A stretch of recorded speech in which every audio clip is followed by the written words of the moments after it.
Hello बच्चों, आइए इस प्रश्न को पढ़ते हैं। गुरुत्वीय क्षेत्र की तीव्रता की परिभाषा, व्यंजक तथा मात्रक लिखिए। आइए इस प्रश्न की मुख्य अवधारणा की चर्चा करें। मुख्य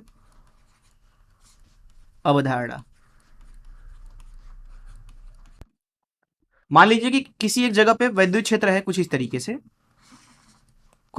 से।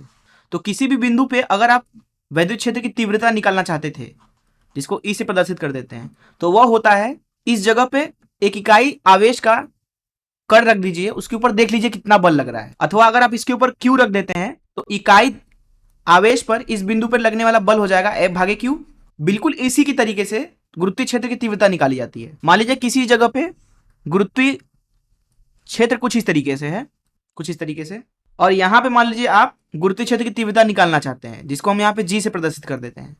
तो इसका मान लिखा जाता है, इस बिंदु पे अगर हम एक द्रव्यमान रख दें, मान लीजिए एम द्रव्यमान, तो यहां पे गुरुत्वीय त्वरण का मान हो जाएगा बल प्रति एकांक द्रव्यमान, अर्थात गुरुत्वीय बल जो भी लग रहा होगा इस एम द्रव्यमान के ऊपर भागे एम। तो अब हम बोल सकते हैं कि जो गुरुत्वीय क्षेत्र की तीव्रता होती है वो कुछ और नहीं बल्कि गुरुत्वीय बल प्रति एकांक द्रव्यमान है। तो इस मुख्य उदाहरण से चलिए प्रश्न को हल करते हैं। यहां पर प्रश्न में बोला जा रहा है, प्रश्न के प्रथम भाग पे गुरुत्वीय क्षेत्र की तीव्रता की परिभाषा क्या है। तो परिभाषा इसकी यही है कि गुरुत्वीय क्षेत्र की तीव्रता किसी वस्तु के ऊपर लगने वाला बल प्रति एकांक द्रव्यमान है। बोला जा रहा है व्यंजक क्या है।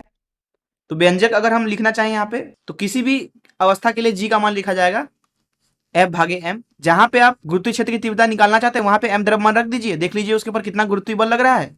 गुरुत्वीय बल को एम से भाग लगा दीजिए तो आपको जी मिल जाएगा।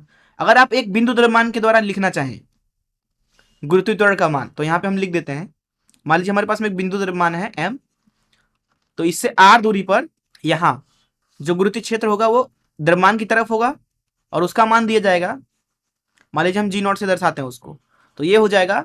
यहाँ पे गुरुत्वीय क्षेत्र निकालने के लिए हम इसके ऊपर क्या रख देते हैं, एक द्रव्यमान रख देते हैं एम नॉट। तो इस एम नॉट के ऊपर जितना बल लग रहा होगा, अगर वो एफ जी है तो उसमें एम नॉट का भाग लगा देंगे।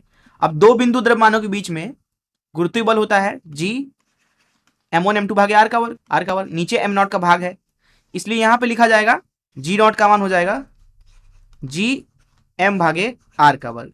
ये हो गया किसी भी एक बिंदु द्रव्यमान के द्वारा जिसका द्रव्यमान m है, उससे r दूरी पर गुरुत्वीय क्षेत्र की तीव्रता का सूत्र।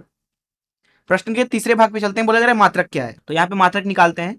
जो g का मात्रक हो जाएगा वो हो जाएगा बल का मात्रक भागे द्रव्यमान का मात्रक।